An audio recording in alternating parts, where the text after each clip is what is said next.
Grizzlies fans know it's the team that gives you the edge. Big River Steel does too. And much like the Grizzlies have recruited legendary talent, we want you to be part of our team. Are you ready to be part of something legendary? Then visit www.bigriversteel.com. That's www.bigriversteel.com.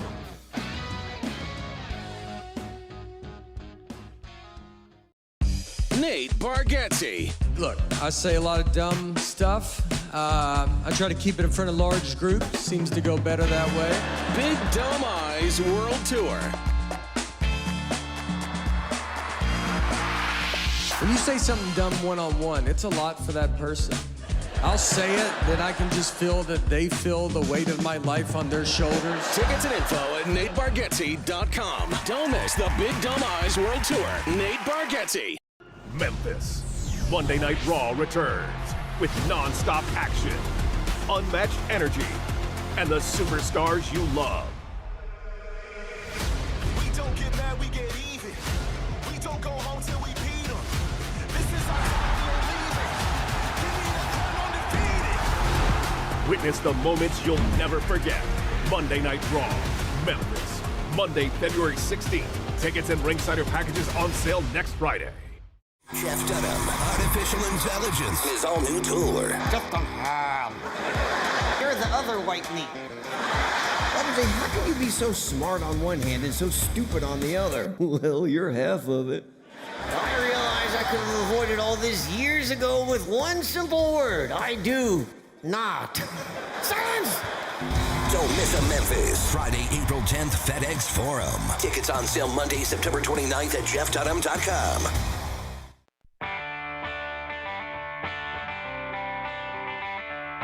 Live from the Built Ford Tough studio at FedEx Forum, it's the Gary Parrish Show, presented by Ortho South, on YouTube at Grind City Media and the official Grind City Media app. Now, here's your host, Gary Parrish.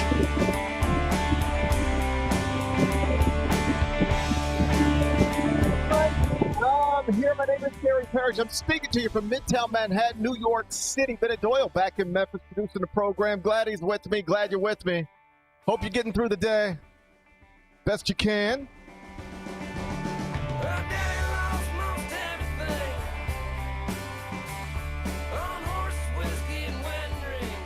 I hope you didn't pay too much attention to those people who tried to tell you the Grizzlies beat bad teams, but they don't ever beat the good teams, because last night, they changed that narrative. Beat the good team in Minneapolis to pull within one game of 500 with a contest against the Wizards on tap. Things are looking up. We'll celebrate momentarily. First, though, quickly, let me set today's schedule for you. In the next segment, about 20 minutes, Michael Wallace is going to join me. He, of course, senior editor, Grind City Media. He was in the locker room last night following the Grizzlies' win over the Timberwolves.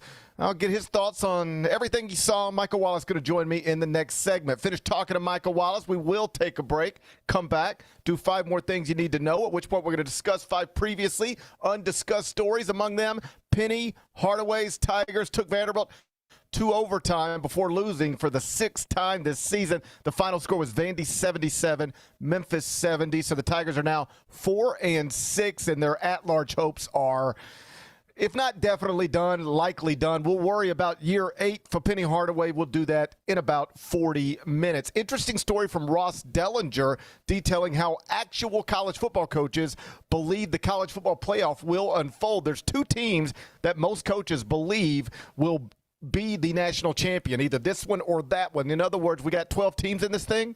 Almost every coach Ross Dellinger talked to said it'll be one of these 2 that win it all. I'll tell you which 2. We'll do that a little later on in the show. The New York Knicks have reportedly decided against hanging a banner in Madison Square Garden to celebrate their NBA Cup victory. Smart decision, I think. I'll tell you why a little later on in the show. The Chicago Bears have announced they're now considering possibly moving to Indiana, the Hoosier Bears. We're going to have the Hoosier Bears, maybe? I'll give you the details on that one. We'll do it in the 3rd segment. And Rick Burkholder, who is VP Sports Medicine and Performance with the Kansas City Chiefs, He has said that Patrick Mahomes has already started rehab, and the goal is to have him ready for week 1 next season. I'm going to ask Spinner if he thinks that's going to happen. We'll do it during a segment we call 5 More Things You Need to Know. Then we'll eventually do GP's Carryout, and we'll call it a day. So that's the rundown. We got a lot to get to, but I did want to start with your Memphis Grizzlies because game 27 of a scheduled 82, it was played last night in Minneapolis. No Anthony Edwards, no Ja Morant, so the event was a little light on stars, unfortunately, or perhaps fortunately. Truth be told, I kind of like playing the Timberwolves when Anthony Edwards is not in a uniform. So let's go with fortunately. Final score, Grizzlies 116, Timberwolves 110. The Grizz won a second straight game as an underdog to improve to 13-14 on the season. Jaren Jackson Jr. was once again the star he's supposed to be. 8th-year pro who now wears number 8. He took 18 shots, made 10 of them, and finished with 28 points, 12 rebounds, 3 assists, 3 blocks, and a steal. He was -2 plus-minus, which is ammo for the folks who like to discount plus-minus, because from most people's perspective, he was great, aggressive, inspired, outwardly emotional. Big Bet Bennett, it's good to see you on this Thursday morning. Can't wait to see you in person tomorrow. Your Grizzlies are 9-3 in their past 12 games. They have now won 2 in a row.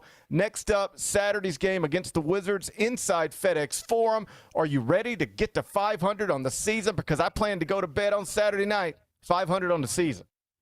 I feel pretty good. I feel pretty good right now, GP. That was a nice win last night, even without Anthony Edwards, because they had been winning without him anyways. So I knew it was going to be tough going up against that Timberwolves front line. When I heard the starting lineup, and I got it from Mike Wallace, I was doing radio with them last night, I was like, really? That's going to be the? Are you sure? Are you being serious? And because even Vince Williams, so you got all the point guards out, plus Cam Spencer.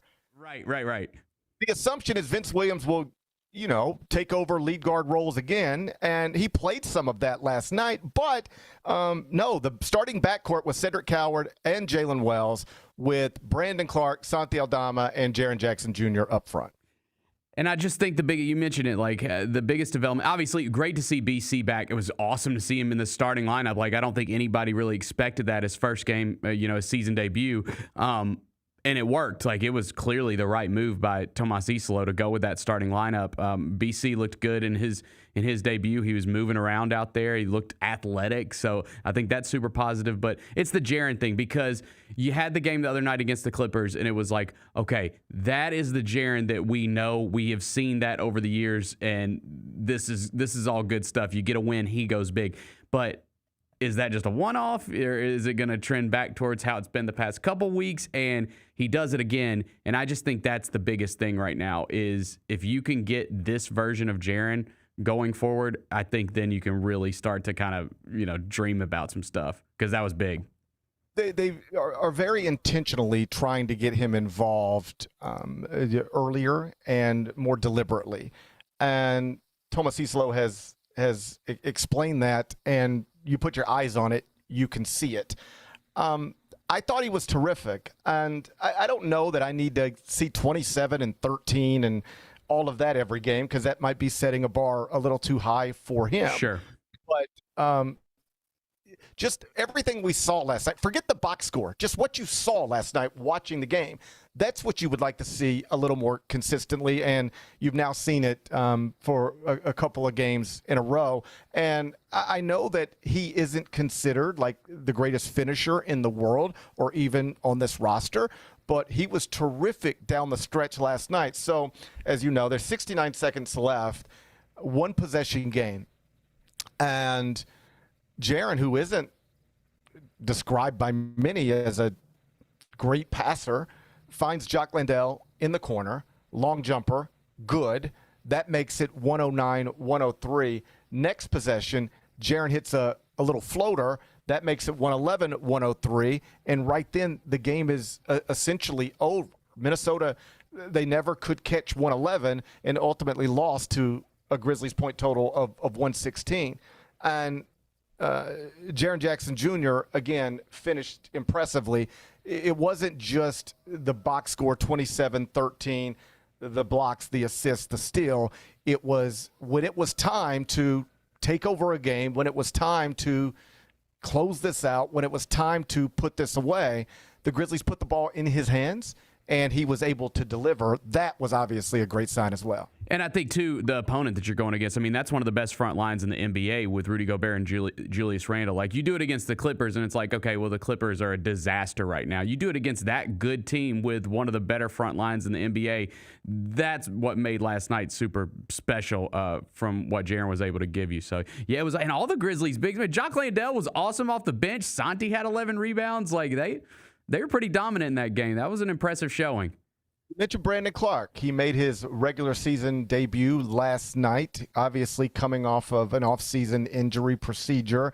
They didn't ease him into it. I mean, I guess they did. He was clearly on a minutes thing, but he was in the starting lineup. Not a big box score, but I think what you saw was encouraging, particularly from an athleticism perspective. When somebody has been through so much body stuff to the degree that he's been through it, you start to worry, does it rob you on some level? But, and I'll talk to Michael Wallace about this when he joins me, in the locker room last night after the game, Brandon Clark was pretty clear that the trainers are telling him he is jumping higher right now than he was jumping last season. There's some indications that suggest whatever athleticism might have been decreased in recent years, particularly last year, has been regained. He looked bouncy last night, and according to what the staff is telling him, they've got data to suggest he is bouncier than he's been in a while, and similarly athletic to where he was before we started going down this path with him. Yeah, that was awesome to see. And like I talked about it in the pregame show last night. Like, we obviously the most successful season that we've seen out of this Jaren era was that series win over the Timberwolves years back. And I know this is a different Timberwolves team. Anthony Edwards was still there. But it was when they took out Steven Adams and inserted Brandon Clark into that starting lineup. I wonder if that was in the back of anyone's head last night when they put him in the starting lineup. I think more so what it probably was we want Jaren to have we want him to have another huge game coming off that Clippers game, and we know how he plays with Brandon Clark out there. So it was clearly a risk to do it, but it obviously paid off.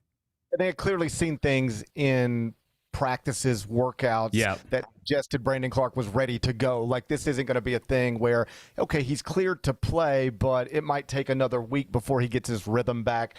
He said last night he was winded. He said last night his feet felt heavy, but in the minutes that he was on the court, and I'm not trying to overstate it, it was 6 points, 3 rebounds, whatever. But in the minutes that he was on the court, he looked like himself, and that was a good sign. I thought it was interesting. Brevin made the point last night a couple of times that there was a certain level of emotion and energy that was easy to see, particularly for a midweek game in December, the week before Christmas. Jock Landale was making shots and talking about it. Jaren Jackson Jr. was making plays and talking about it. John Morant was engaged on the sideline. All of this stuff is stuff that you like to see. Hopefully it carries over. But did you notice that through your television as well? It seemed like the vibes were good, and I get tired of talking about that kind of stuff all the time. But it is stuff we've been conditioned to pay attention to, particularly with the way the season got underway. But now they're 9-3 in their past 12, one game below 500, and last night looked like a team that was really locked in together and engaged. I thought so too. Mike said in the broadcast last night, like that they were, especially in that second half to start the third quarter, they were playing with pace. They were pushing the tempo. Everybody was super engaged. They definitely felt really connected. And it'll just be interesting to see. Like, it's funny. Like, I heard JB talking about this morning. When guys start coming back, obviously you get BC back last night. Ja's going to come back soon. Zach Edey in a couple weeks. We'll see Ty Jerome when he comes back. Scottie Pippen Jr. Like, you had a bunch of guys contributing last night. There's no way you're going to have the minutes to go around. And then I thought about it, and I was like, okay, we say that, but then, like, inevitably someone will miss time. I'm not even worried about that. I'm not even worried about minutes distribution or anything like that. It's just good to see them all playing together and really creating some chemistry right now. Yeah, if people want to talk about what rotations are going to look like when everybody is healthy, that's fine. Talk about it. I don't care. We got lots of time to spend, but everybody is never healthy. That's just never a thing. So, what will you do if Ja Morant, Ty Jerome, Scottie Pippen Jr., Cam Spencer, Vince Williams, Javon Small, what are you going to do? I didn't even mention Cam. He didn't play last night. He'll be back on Saturday probably. Right. So, I don't know what the rotation would look like if everybody is healthy, but we'll cross that bridge when we get there. Yeah. We never get to that bridge. I don't even know where that bridge is. I've never seen that bridge, but I look forward to experiencing it someday. Like I said, next up, Grizz Wizards Saturday inside FedEx Forum. Projected score from MasseyRatings.com is Grizz 123, Wizards 111. So according to MasseyRatings.com, the Grizz should be 14-14 through 28 games. All things considered, I think we'll take it. The Grizz were 4-11 on November 20th. I'll take 14-14 on December 20th if that's where we get. And then on Monday, there's a game at Oklahoma City. But let's worry about that on Monday. How about that, Bennett? Yeah, and it just goes to show, I was saying early on in the season, it's still early. But we were at a point where it was like, oh, my God, they're losing a lot of games. It looks like this season could be trending in the wrong direction pretty fast. And it just goes to show, it is such a long season, man. It's still super early in the season, and they're already kind of back in this thing, right? And you just... I think that they were working through stuff early. Obviously, there was some controversy, but they still got plenty of time. And I think for me, the biggest thing right now, because right now we're still sitting in ninth in the West comfortably. I think the biggest goal for this team should frankly just be to avoid that, 1-8 matchup in the first round. I think they can be a play-in team. Evidence being they're sitting comfortably in ninth right now with a little cushion. I think they can be a play-in team, and you just don't want to play the Thunder in the 1-8 again, right? Yeah, I don't need to do that again. I got no interest in that. I don't think that should be the goal. The goal is to not have to play the Thunder until as late as possible. Yeah, I'm eyeing 7, potentially 6. We'll have a lot of work to do to get to 6. That Timberwolves team, they're hanging on to that pretty easily right now. But yeah, let me just stay away from that 1-8 because we know OKC is going to be the 1. That's not even in question. Well, I'll give you the numbers on it right now. The Grizzlies are 13-14, tied for 8th in the West with the Golden State Warriors. Exact same record. They're 1.5 games out of 7th, 4 games out of 6. They have a 2.5 game cushion between them and 11th place Portland. Again, barring something silly on Saturday, they should be 14-14 through 28 games. And the reason I think you're thrilled with that, actually thrilled, is because Ja Morant has missed 13 of 27 games so far this season. Zach Edey has missed 16 of 27 games so far this season. Brandon Clark has missed 26 of 27 games so far this season. Ty Jerome, Scottie Pippen have missed them all. And you're still probably going to be 14-14 through the first 28. And then, it might be 14-15 through the first 29 because you got to go to Oklahoma City on Monday. But we're not going to let that ruin our weekend, Bennett. Hey, that'll be a big test on Monday. Let's get to 500. Let's get to 500 at the holiday game coming up this Saturday. That's a big one. That's always a big game every year. Love celebrating the holidays with the Grizzlies fans. And then let's reset on Monday and see where we stand. Yeah, let's do that. You want to do that? I mean, I'd rather skip the test if we could. No. I like the test. Hey, you know what they call it, GP? They call it a free swing. It's a free swing. It's a free swing. It's on the road. Come on. I got it. You knock out the lowly Wizards Saturday, and then you get a free swing at the Champs on Monday. Let's take it. Let's do it.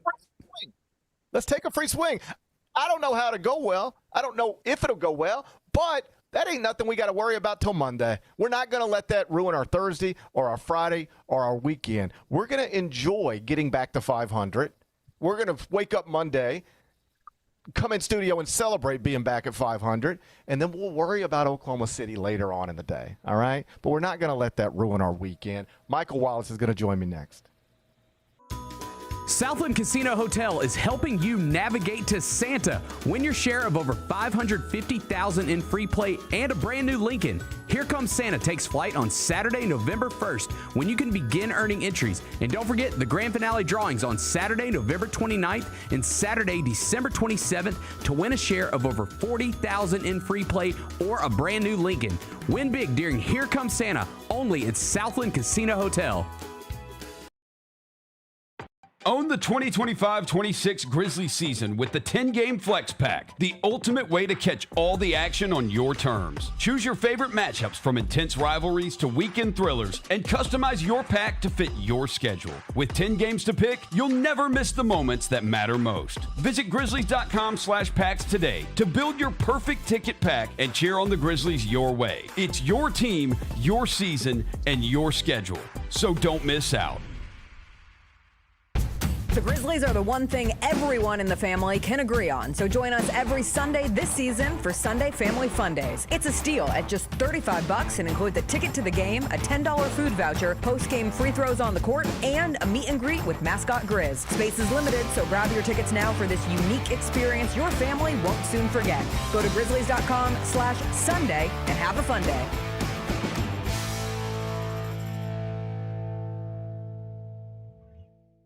Do you feel like you have had a matchup or an opponent or a moment where you're like, oh, I'm in the NBA now? When we played the Warriors and Steph on the left wing hit like a step back three, like right in my face. Like, I remember watching this on TV and I'm the one getting scored on. Tune in to the Jessica Benson Show with CJ Hurt live every weekday at 8 a.m.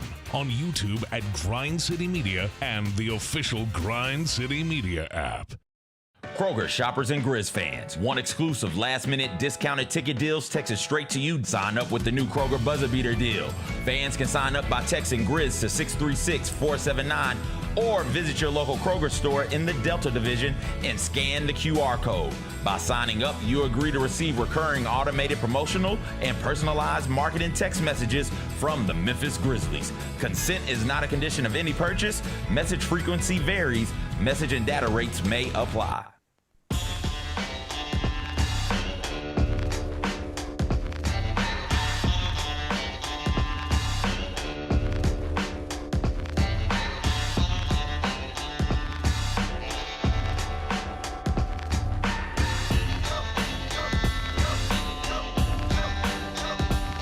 Welcome back to the show presented by Ortho South. I'm in New York City, headed home later on today. Ben Doyle back in Memphis inside the Built Ford Tough studio. And I'm also joined now by Grind City Media senior editor Michael Wallace, who I can see made it home safely last night from Minneapolis. It's good to see you. How was your trip?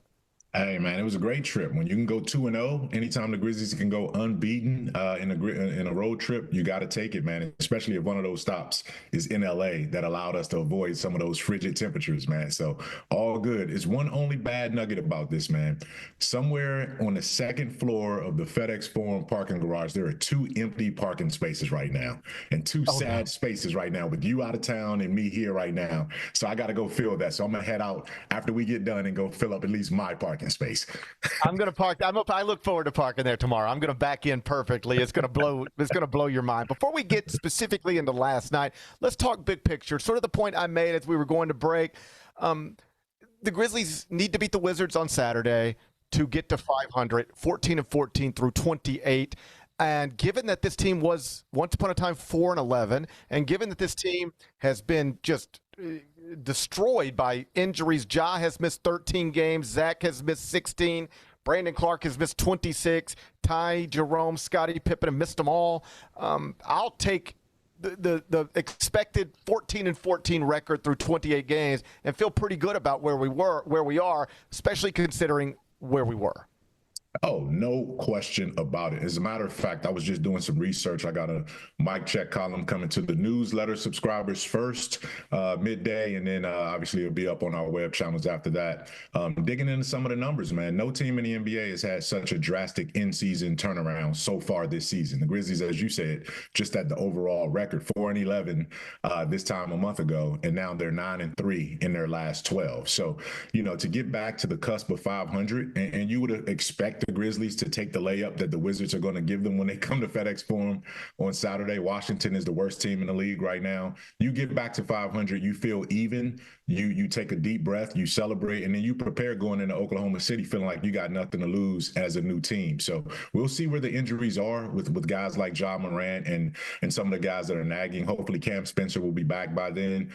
So you'll have at least, a couple of your guys possibly available for that matchup, but you don't want to look past what you need to do at home on Saturday. So Jaren Jackson Jr. last night, terrific again, 28 points, 12 rebounds, 3 assists, 3 blocks, a steal. Had an assist to Jock Landale with about a minute left that turned a 1-possession game into a 2-possession game. Next possession hits a little floater that basically ended it. That is back-to-back impressive performances from a guy who hadn't really been delivering back-to-back impressive performances too often this season. What do you make about what you've seen from him on that road trip? Bottle this up right now. Bottle it up right now. Allow this trip to be the blueprint of how you need to play moving forward. Now, granted, you don't have Zach Edey there, so he commands so much of the offense, and Isolo has to be able to activate Zach Edey. When Ja Morant is handling the ball, he's a facilitator. You got to play to a certain extent through Ja Morant. But if this evidence of Jaren Jackson Jr. that we've seen since Monday is not clear and defining for what you need to play and how you need to play, I don't know what is. And it's not taking, it's not an epiphany from Jaren. Jaren has said, look, I'm getting some of the same shots. I'm making them more now. But I think when both of these guys are given some true serum, both Jaren and Isolo will say that there's a more dedicated approach to making sure Jaren is active and making sure his teammates are finding him when they're creating those mismatches. That wasn't always the case earlier this season. You can ride and play through Jaren, but he needs the help. He needs the support. He needs the coaching and all of those things to sustain this. One of the things that Brevin made note of last night on the broadcast is just sort of the outward emotion, not just with Jaren, with Jock Landale, with Ja Morant on the sidelines, but particularly with Jaren, because I think you and I have talked about this before. You don't have to guess with Ja. He'll show you what he's thinking, tell you what he's thinking. He's a pretty emotional guy on the court and off the court. Jaren can be a little more reserved. In other words, if Jaren is frustrated about, say, rotations, he might keep it up here where Ja might pop off about it. And so the point Brevin made was, like, it's nice to see him. It doesn't need to be manufactured or fake. You don't have to yell the F word just to yell the F word. But there was something nice about hearing Jaren and seeing Jaren play with that type of emotion and enthusiasm. He wasn't just scoring and rebounding and blocking shots. He was letting people know about it and seemingly bringing that team together. Did you see some of that as well?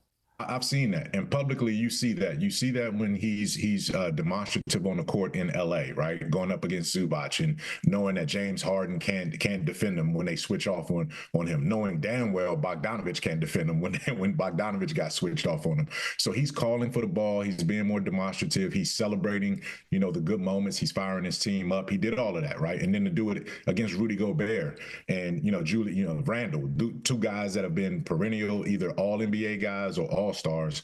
He's taken on this challenge against some impressive front lines so far. But here's the other part that people may not see.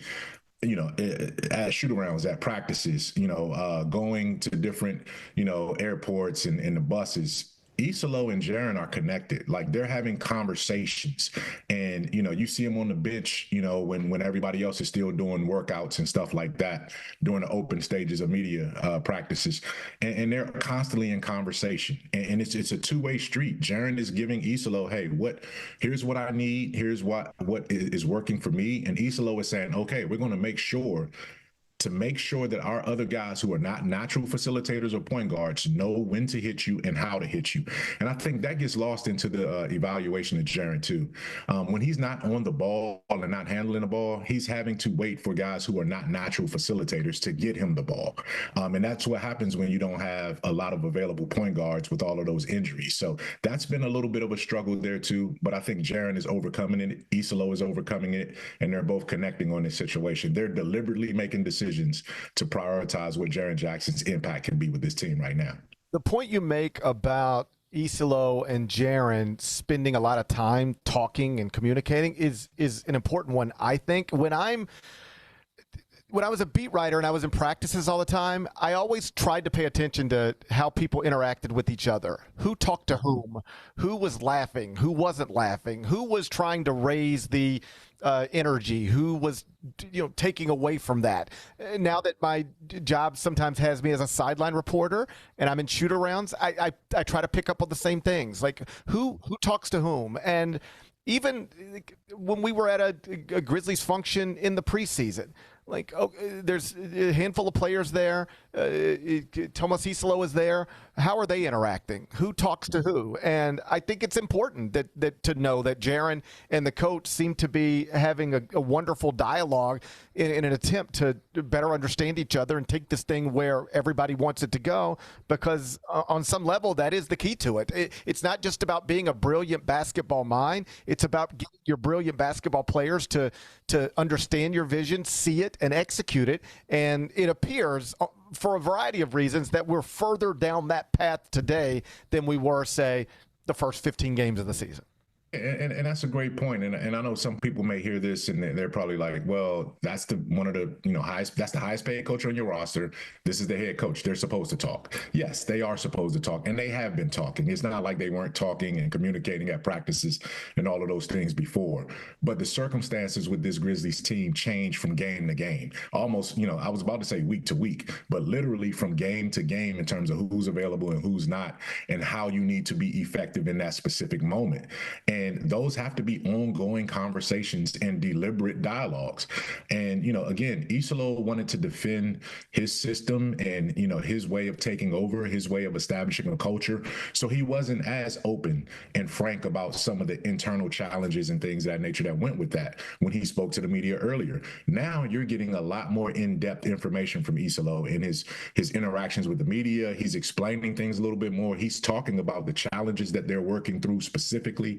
So you're getting that openness there, and you're also getting Jaren is just Jaren is a challenge, because when things are going great, he loves to downplay everything, right? And he doesn't ever want to directly answer your question. It's always something else. He wants to make light of something, or he doesn't take something seriously that you think he should. So he's always an unorthodox interview from that standpoint. But not even he can deny that this thing is working a lot differently this week than it has the weeks before. And he needed to get to this point. He owed it to himself and his team. He knows he's a better player than what he's shown so far this season. And now we have the clear blueprint for what it takes for him to be successful. Now you just got to integrate these guys when they come back all together. Brandon Clark made his regular season debut last night. He was in the starting lineup, played 17 minutes, 6 points, 3 rebounds, but looked bouncy, looked athletic. He said after the game, and you were in the locker room with him, so I'll get you to expand on it, but indicated that there are staff members that measure as you know, in an NBA, everything's measured at all times at the NBA level, and there's some indicators that suggest he's jumping higher than he was jumping when he was theoretically healthy last season. Just what did you make of what you saw from him on the court, and then what he said after the game in the locker room?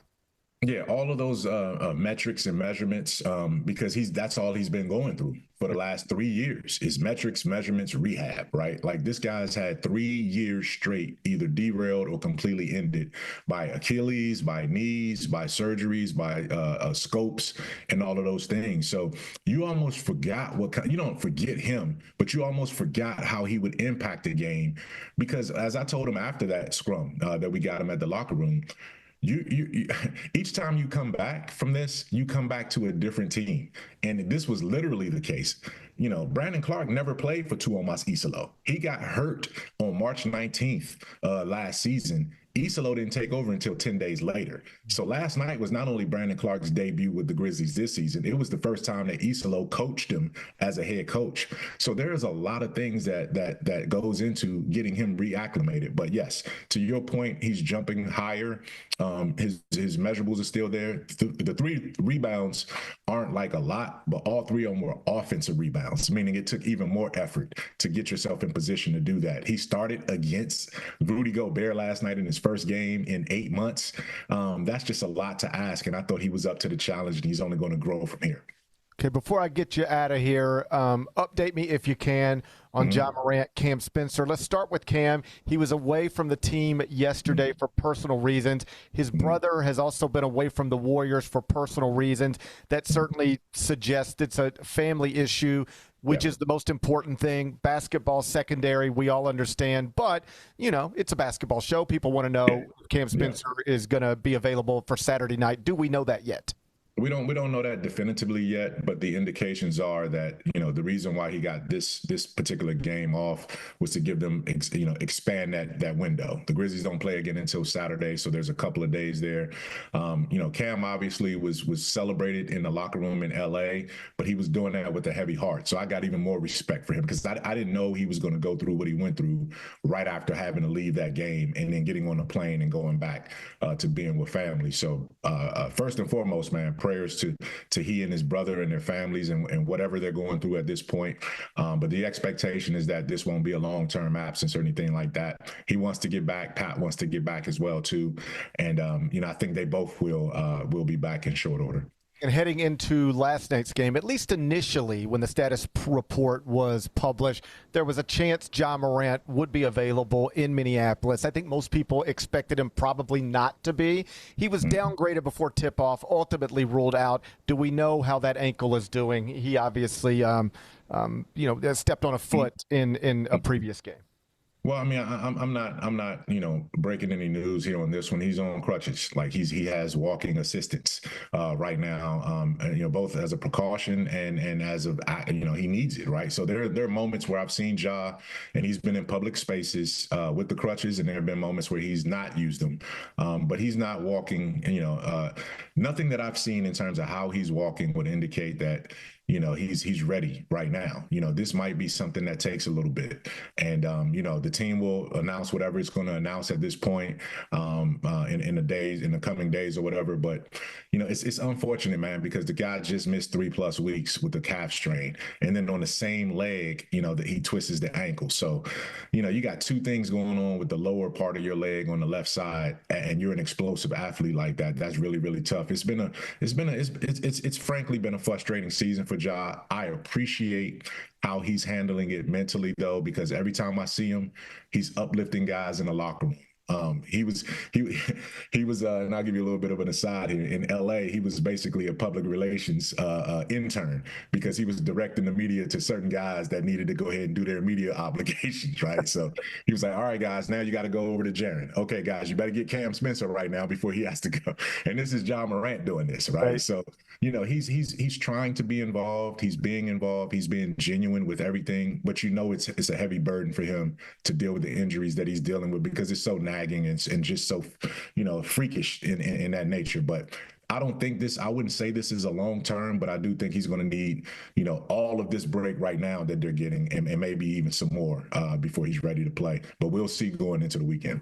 Yeah, I feel sick for him. I mean, because it's not like it's the same thing every time. It's just always something different. And,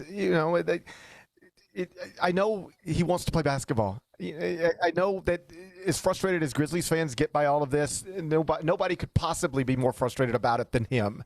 And so it just stinks to see him in this situation again, but hopefully he's back sooner rather than later. That's Michael Wallace, senior editor, Grind City Media. We're going to see the Mic Check column a little later on today. Make sure you're following him on Twitter at @MyMicCheck. At @MyMicCheck. You're the best, buddy. Thanks for being here for me. Appreciate you as always. All right, and I'll see you, man. Take care. Travel safe, brother. Right. That's Michael Wallace, Grind City Media. When we come back, we'll turn our attention to college basketball. The Tigers were inside FedEx Forum last night, nationally ranked and undefeated Vanderbilt. That was the opponent. Took them to overtime. Then, I don't know. got away from them a little bit. 4-6 on the season now. At-large hopes, probably done. We'll talk Tigers. We'll do it next. Gary Parrish Show, presented by Ortho South. Grizzlies fans, dunks, dimes, and no-looks are great on TV, but nothing compares to catching them IRL. And that starts with buying tickets at Ticketmaster, the official ticket marketplace of the Memphis Grizzlies and the NBA. Ticketmaster gets you to the game so you can catch every highlight in person. From seeing your favorite Grizzly stars up close to hearing the squeak of the sneakers on the hardwood. Put that jersey collection to use and get tickets at Ticketmaster. There's no better brag than saying you saw it live. See you courtside, Memphis. Let's face it, there's a lot of trash talk in basketball, but the great teams let their performance do the talking. Like Ford F-150 with Pro Power on board, a class-exclusive industry-first feature that turns your truck into a mobile generator and leaves the competition speechless. Ford F-150, official truck of the Grizzlies. Greatness starts here at your Mid-South Ford dealer.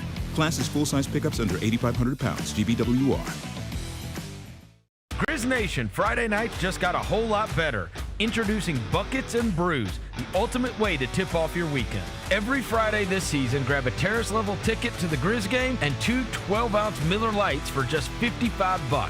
Get great seats, cold brews, and Grizzlies basketball. It's everything you need to start your weekend off right. So get the deal that's too cold to hold. Go to grizzlies.com/Friday to lock in your tickets today. How are you able to release and have an instrumental song become a huge deal? And I forget who the disc jockey was, but he put the wrong side on. He put the Green Onions by mistake and played the B side instead of the A side. No! And that's when the change happened. These people started to call the station and say, play that song again. The Chris Vernon Show, live on weekdays at noon on YouTube at Grind City Media and the official Grind City Media app. Are you ready to transform your pool into a stunning oasis? At Mainland Pool Service, they're a family-owned business committed to keeping your pool looking pristine all year round. They believe that pool care should be proactive, not reactive, which is why their skilled team handles everything from routine cleaning to complex issues with precision. They prioritize clear communication and personalized solutions to exceed your expectations. Join the Mainland Pool Service family today and experience the difference their expertise and dedication can bring to your relaxation retreat. Contact them now at mainlandpoolservice.com.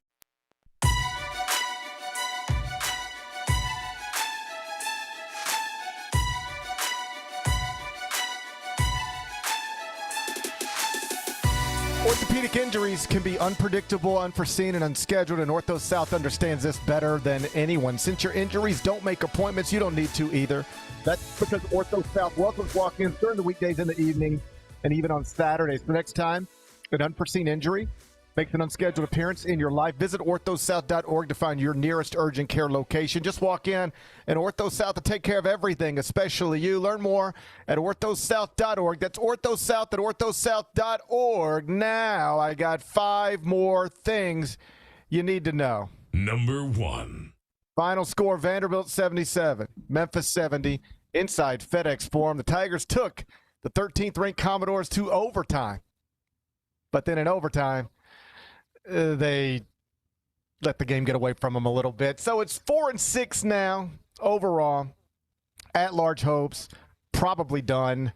Big Bet Bennett, did you think that they were going to do it? And when they didn't, how did it make you feel? Hell yeah, I thought they were going to do it. I mean, when it got to overtime, I was like, let's go, man. Like, we're going to do this thing.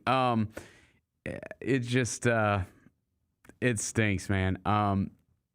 That was a big opportunity. And I think, kudos to them for getting it to overtime, for being competitive against a good Vanderbilt team, but it's not a win. And it just, that felt like the one that I know you're going to talk about at-large hopes, and that felt like the one that was like, okay, now you can really talk yourself into like some things if you get this one, because then you have 2 pretty signature wins in Baylor and Vanderbilt. Now, we'll see what Baylor becomes as a win, but it just may not be enough depending on what kind of opportunities you get the rest of the season with your opponents. Yeah, it feels like this could go down as one of those hand grenades and horseshoe seasons where they were close in so many different spots but could not get it done. I mean, if you just show up against UNLV, that should be a win, right? Instead, it's a quadrant 4 loss. You were up on Purdue with 7 minutes to go. You had the game against Wake Forest in your pocket. You just had to miss a free throw in the final seconds, and you get out of there with a win. Screwed that up. Nothing you could do about the Louisville game. You got bombed there. But then you were ahead of Vanderbilt late and had a chance. So you just show up against UNLV, forget the Purdue game, flip Wake Forest and flip Vandy, because those things can very easily be flipped. And you're talking about a totally different season right now. Instead of 4-6, you're 7-3, and you've got multiple notable wins and obviously better computer numbers.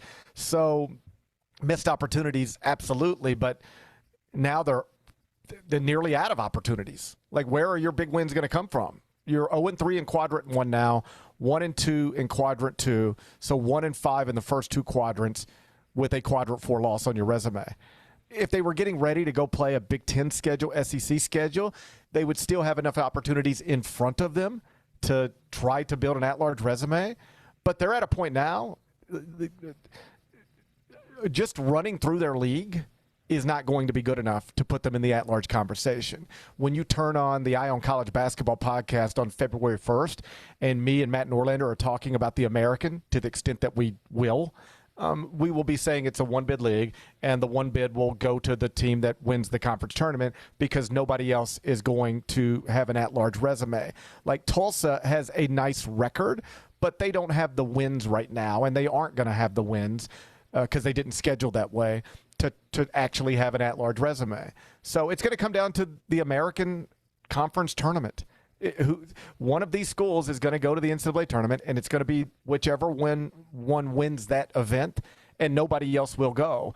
And the problem right now is that if you were to put Tulsa and Memphis on a neutral court, as awful as this might be for your ears, at least at KenPom, Tulsa would be a slight favorite over Memphis because Tulsa is now the highest-rated KenPom team in the American. Bennett, how'd we get here? I need to see that to believe it. I will disagree respectfully with KenPom there. Well, if I was if I were advanced enough with technology to be able to share my screen with you right now, I could show it to you. Tulsa is 73rd at KenPom, and Memphis is 74th. But you're just going to have to take my word for it. I'm not saying that Tulsa would beat Memphis on a neutral court. I'm telling you that Tulsa would, according to KenPom right now, be a slight favorite over Memphis on a neutral court. Right now, projected conference records, Tulsa 13-5, Memphis 13-5. Yeah, you're going to be fighting for that automatic bid. By the way, did you hear the team that was calling the game last night talking about Aaron Bradshaw? And they were talking, what the quote was. So Tom Hart and Dane Bradshaw, who are two of my favorite people in the world. Yes, Dane Bradshaw, White Station legend. Shout out. I was there when he won a state championship. So, like, you got to tell me. That's right. So they were the ones handling the call. They were terrific. In truth, I was in studio all night, like talking on television and stuff. So I was doing radio, so I didn't hear any of this. Like, I'm watching it with no sound. So I didn't hear what you're referencing, but inform me if you can. Okay, so the quote was, I guess it was from Penny, but basically they were talking about how he took away some of Aaron Bradshaw's NIL money to motivate him. And the quote was, I fined him for being late. I fined him for violating our dress code. $3,000 here, $3,000 there. Guess who started to put the effort in? And so I guess this was before the Baylor game. But then you like, and I hate I'm not trying to pile on. But just, again, you lost last night. You had a chance to win, and he had 3 points, 4 rebounds. And so now it's just a trend where it's like, how can you expect him to string off like good performance after good performance? It's so hit or miss. And same with Zach Davis too, frankly. Like, he had 0 points in the game. Like, it's like those two guys were huge in that big win over Baylor, and they don't show up in the game against Vanderbilt. It is what it is. And they're also shorthanded. They were missing 2 important players. So all of this, adds up to something that isn't great. But that's interesting about Bradshaw being fined. I didn't know that specific story, but I had been told by somebody that fines are a real thing. not only in college basketball, but specifically at Memphis. Like, I had heard about another basketball player having some money taken back because of off the court stuff. And so like a different person than Aaron Bradshaw. So it is interesting that maybe this is one way to recoup some of your money if your team's going to be bad anyway. Hey, we'll agree to pay you money, but we'll start fining you over and over again. Put it in the contract. It's in the contract. We're going to fine you for every single thing that you do. So I don't know. It's a little bit of a mess, but another opportunity. Quad 2, not Quad 1 this weekend when the Tigers travel to Mississippi State. Bulldogs aren't that good, worse than I think most of us expected, but still expected to be a favorite in that game down in Starkville. So Memphis, Mississippi State this weekend, unless the Tigers are able to upset the Bulldogs in Starkville, they will drop to 4-7. Number 2. Interesting story from Ross Dellinger. From Bruce Feldman about what actual college football coaches think about how this college football playoff will unfold. You can find it at The Athletic. So what they did is similar to what we do over at CBS Sports. I don't know that we invented it, but I don't remember people polling college coaches anonymously and then sharing the results very often before we started the Candid Coaches series. But now it's all the rage. Everybody does it. So Bruce Feldman gets on the phone or on text with like 20 different college football coaches, like the people who have actually game planned against these opponents, beaten these opponents, lost to these opponents. They should theoretically know them better than anybody else, and theoretically know football better than most because they're in the sport every day. So one of the questions was, which team do you think will win it all? When it's all over, who's holding the trophy? And 2 schools accounted for 92% of the vote. Only 8% of the vote went elsewhere. 2 schools got almost every vote, first place vote, meaning it's a 12-team playoff, sure, but in coaches' minds, there's really only 2 teams that are capable of winning this. What 2 teams do you think they are? I'll say Indiana. Yeah. And no, that's okay. I thought you were going to give me it. I'll say Texas Tech. No. Georgia and Ohio State. That's it. Those 2. Indiana only got 4% of the vote, despite being the number 1 seed, undefeated, Big Ten champ.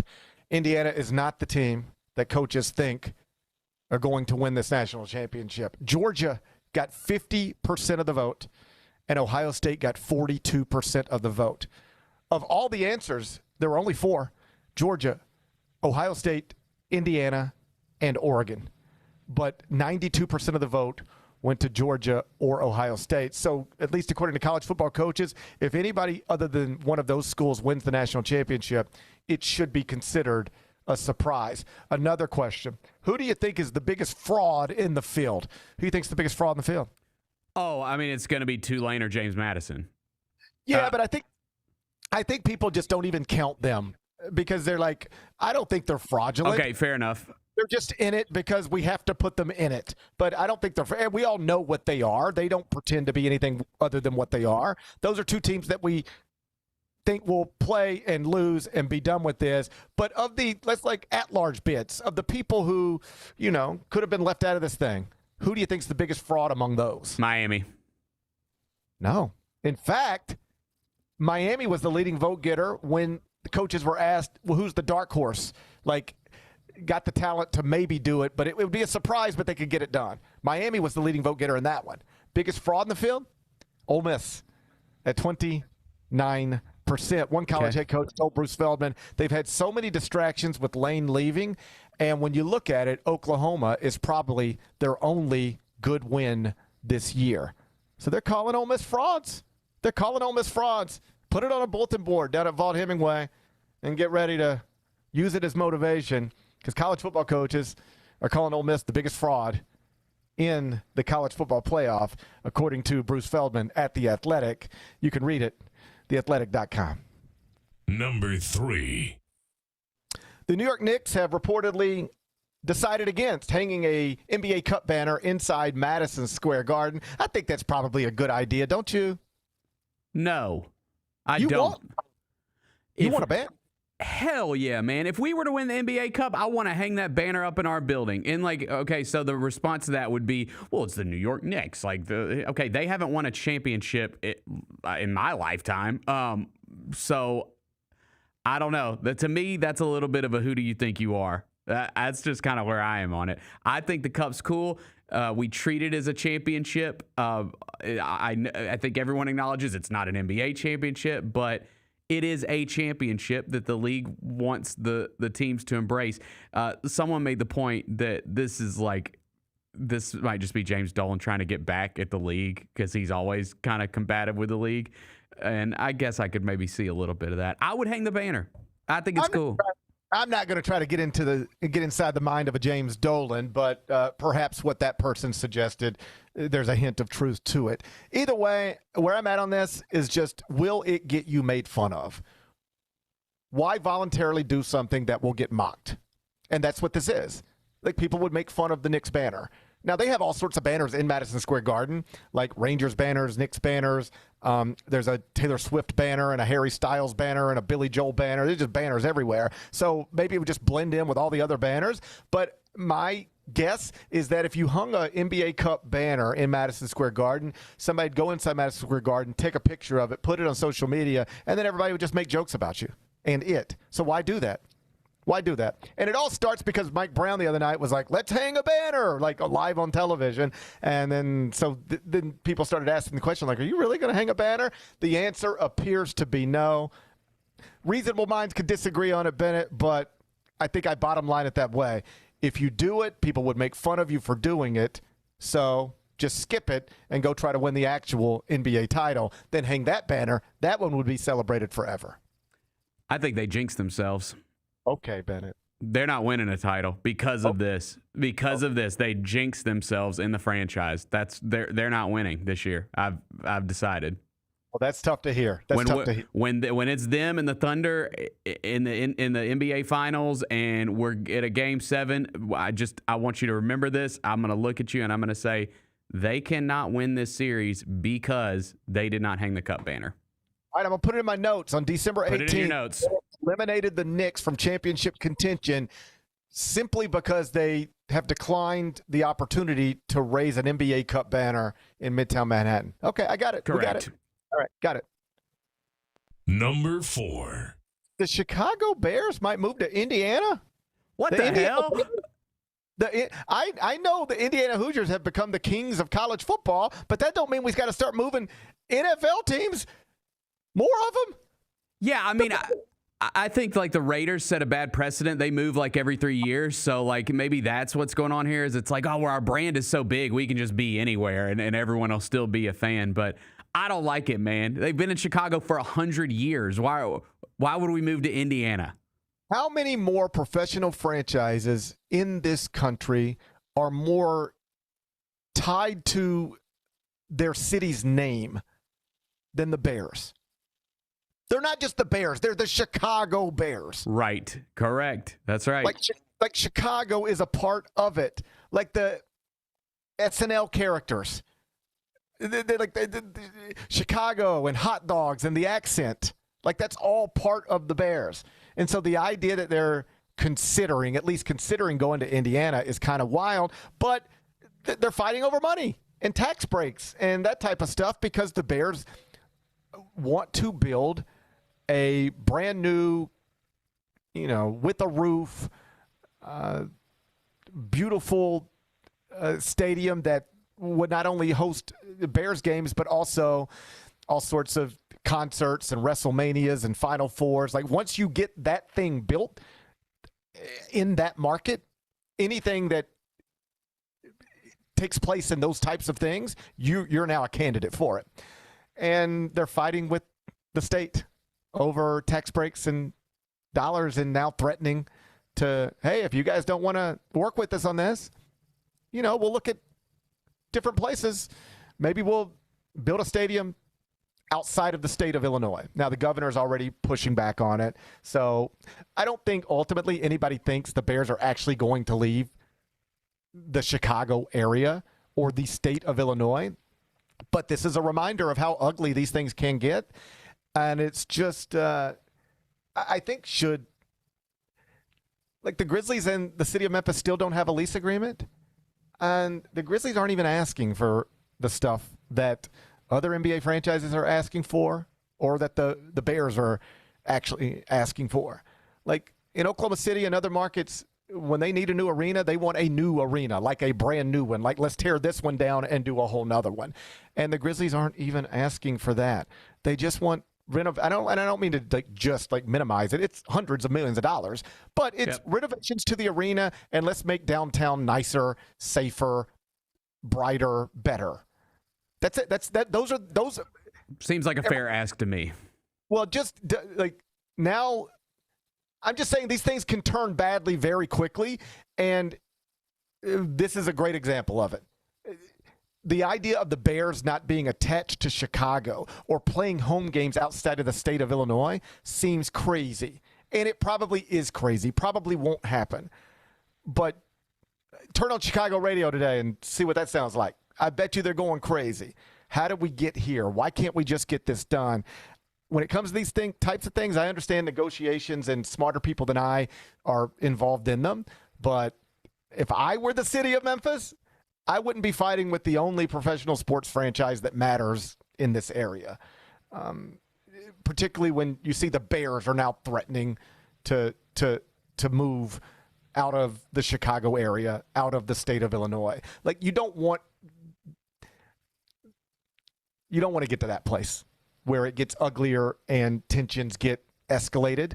That's where they are right now, connected to the Bears and the state of Illinois. You've got the president of the Bears and the governor of the state releasing statements, going back and forth at each other. It's ugly. I'd rather avoid all of that, so let's use this as a lesson. Number 5. The vice president of sports medicine and performance for the Kansas City Chiefs, a guy named Rick Burkholder, has said that Patrick Mahomes has already started physical therapy, rehab, on his torn ACL and LCL, and the goal is to have him available to play in week 1 of next season, which right now is basically 9 months away. Bennett Doyle, are we going to watch Patrick Mahomes start for the Chiefs at quarterback in week 1? I will say yes. It does feel like that these things have, just with the advancements, I guess, in modern medicine, that it seems like people come back from this stuff quicker than they used to. Well, I used to think ACL tear, you're out for a year. And it's not like that really anymore. These guys come back quicker than they used to. Yes, that's a fact. And the recovery time is typically listed at around 9 months for a professional athlete, but there are people who have beat that with an ACL tear. Adrian Peterson had an ACL MCL and returned to running back after only 8 months and led the NFL in rushing that season. So there is an example of somebody coming back less than 9 months and being awesome again. So is it possible? It was with Adrian Peterson. I don't know why you would bet against Patrick Mahomes in this situation.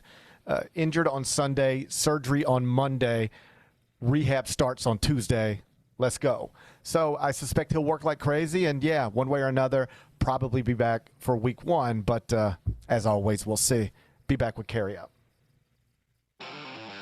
Thanks for showing up, Memphis. Nothing compares to catching your Grizzlies IRL. And that all starts with buying tickets at Ticketmaster, the official ticket marketplace of the Memphis Grizzlies and the NBA. Ticketmaster gets you to the game so you can catch every highlight. Put that jersey collection to use for the next game and get Grizzlies tickets at Ticketmaster. Whether they're here at FedEx Forum or on the road, Ticketmaster's got your back when it comes to scoring tickets. And there's no better brag than saying you saw it live.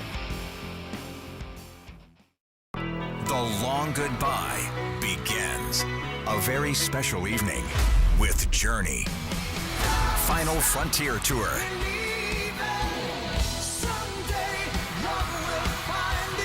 Journey. Tickets are on sale now at journeymusic.com. Your chance to say goodbye to the songs that changed our lives. Journey. Final Frontier Tour. Thanks for showing up, Memphis. Nothing beats catching your Grizzlies IRL, and nobody knows that better than you. So next time you want to hit up a game, Ticketmaster's got your back with tickets to every upcoming matchup. Whether you're catching the Grizzlies at home or on the road, you'll find tickets at Ticketmaster, the official ticket marketplace of the Memphis Grizzlies and the NBA. Keep putting that jersey collection to use and get Grizzlies tickets today. There's no better brag than saying you saw it live. See you courtside again soon, Memphis. Watching the Grizzlies is easy with FanDuel Sports Network. If you have cable or satellite, you're all set. Find us on your channel lineup. You can also use your TV provider login to watch games on the FanDuel Sports Network app. No cable or satellite? Subscribe directly to FanDuel Sports Network online. You can also watch on Prime Video by adding a FanDuel Sports Network subscription. Not sure where to start? Visit FanDuelSportsNetwork.com to learn more. The only thing better than Saturday Night Hoops is when it comes with an exclusive Grizz hoodie. Every Saturday this season, $60 gets you a Grizzlies ticket and a limited edition Grizzlies hoodie. 4 different hoodie designs dropping across 4 Saturday games. Not sold anywhere else. Don't miss your shot to collect all 4 designs. Grab your tickets and gear up now at grizzlies.com/Saturday.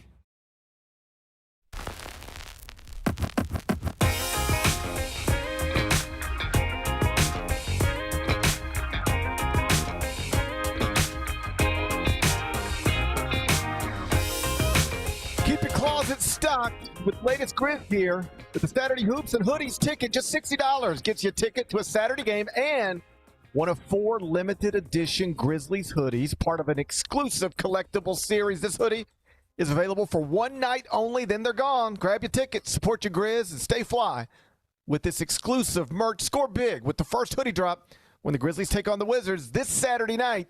Tickets available right now, Grizzlies.com. Tickets available right now, Grizzlies.com. Let's do carryout.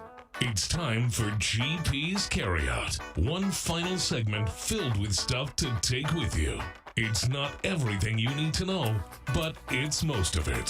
What did we miss today? Well, we got more reporting on the hours that led to the tragic murder of Rob and Michelle Reiner over the weekend. More details have emerged about this Christmas party they attended at Conan O'Brien's home. I think we had known now for a few days that there was an incident, an argument between Rob and Michelle and their son at the party, and then they all left the party shortly after that.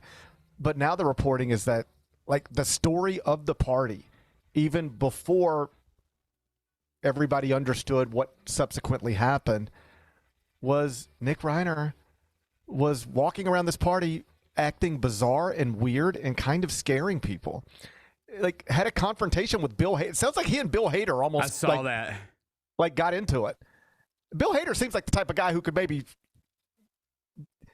I know he played a serial killer, isn't actually a serial killer, but I feel like Bill Hader could hold his own. You think Bill Hader could hold his own? I wouldn't test him. I wouldn't test him.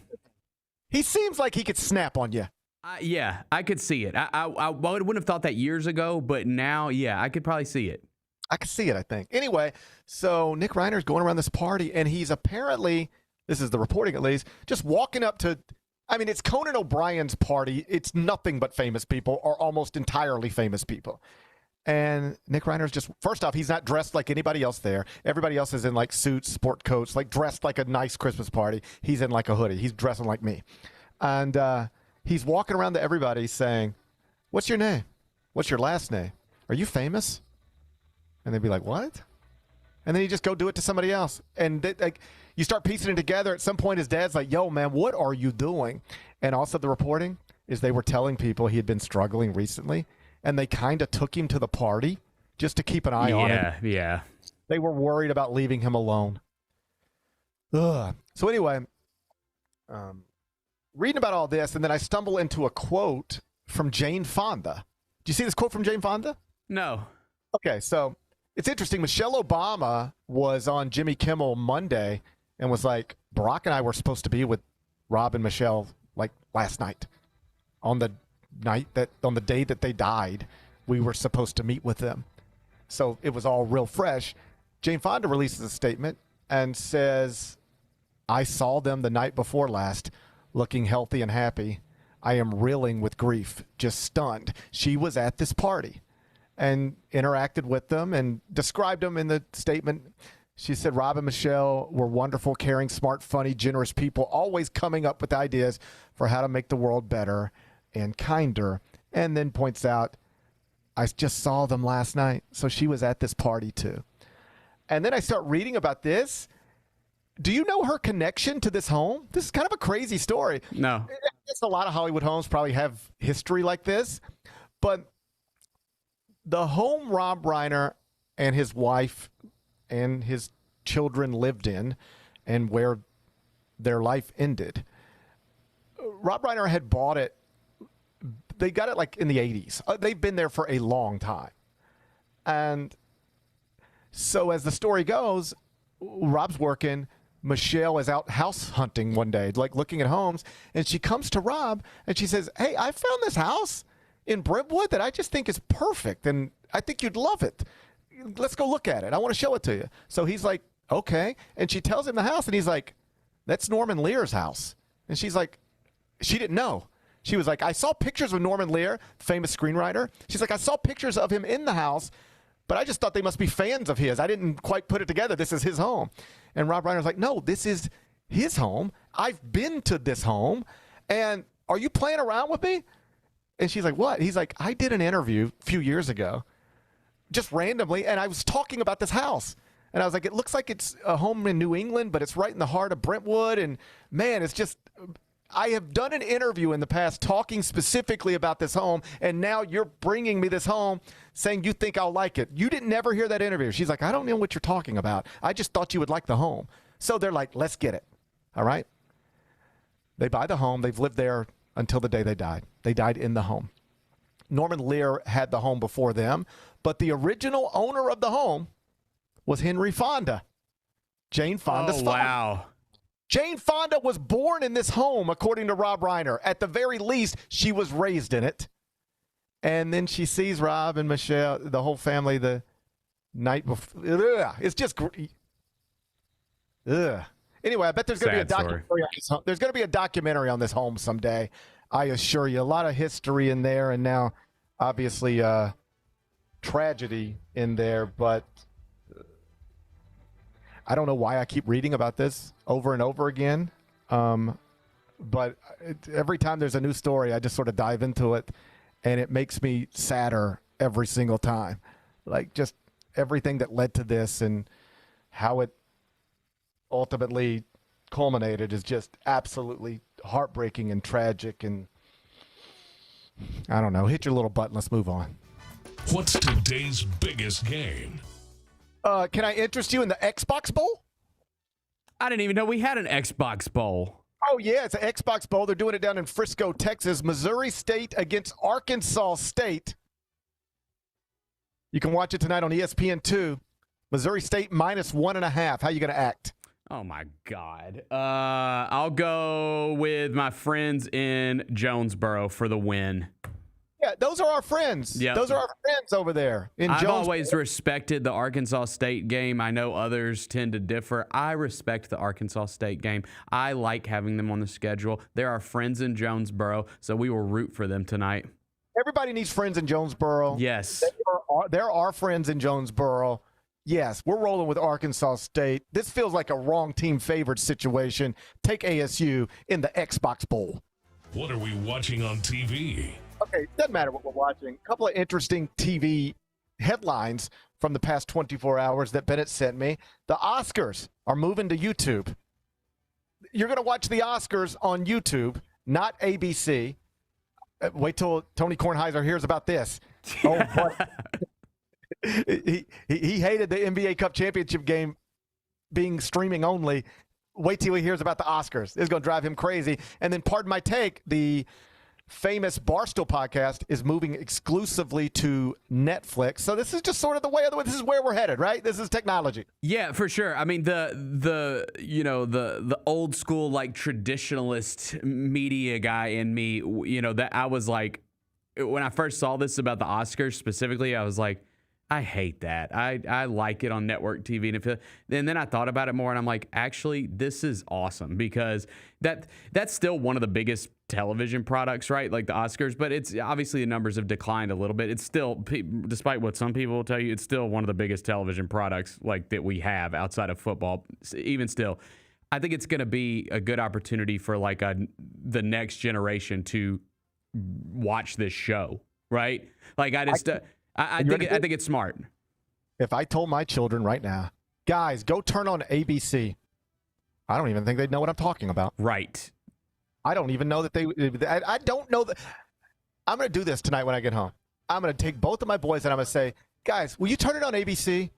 And I'm going to see if they even know what I mean. I bet they don't even know what I mean. Yeah. Same. My kids wouldn't either. Yeah. They wouldn't even they would be like, what'd you say about the ABCs? Yeah. Like, what? So, you know what they do know? YouTube. They know YouTube. Yes, everyone does. And that's why this is smart. And do you know what people watch more than they watch network television? ABC, CBS, NBC, Fox? YouTube. Yeah. YouTube is the most viewed thing, like, when it comes to the way we consume content. It's YouTube. It's on a different planet. So this is, I mean, we're on YouTube right now. Everybody's on YouTube. You're damn right we are. I love YouTube. It's the best. We share a home with the Oscars now. I love that. Maybe I could be a part of the telecast somehow. Or do you call it a telecast? I guess it's a stream. I want to be part of the stream somehow. It's nice to share a home with the Oscars. It is. I feel like our bond is stronger than it's ever been. So I'm glad. I like this development. Listen, these things are always hard to predict. But there was somewhere in my head, I assumed the Gary Parrish show and the Oscars would always end up at the same place. I thought so too. Or at least it's something I dreamed of. Yeah. It was something people would ask me about it all the time. Like, how cool would it be if you could ever be at the same, like, you and the Oscars all under the same umbrella? I was like, yeah, obviously that'd be cool, but these things are complicated. Contracts are involved.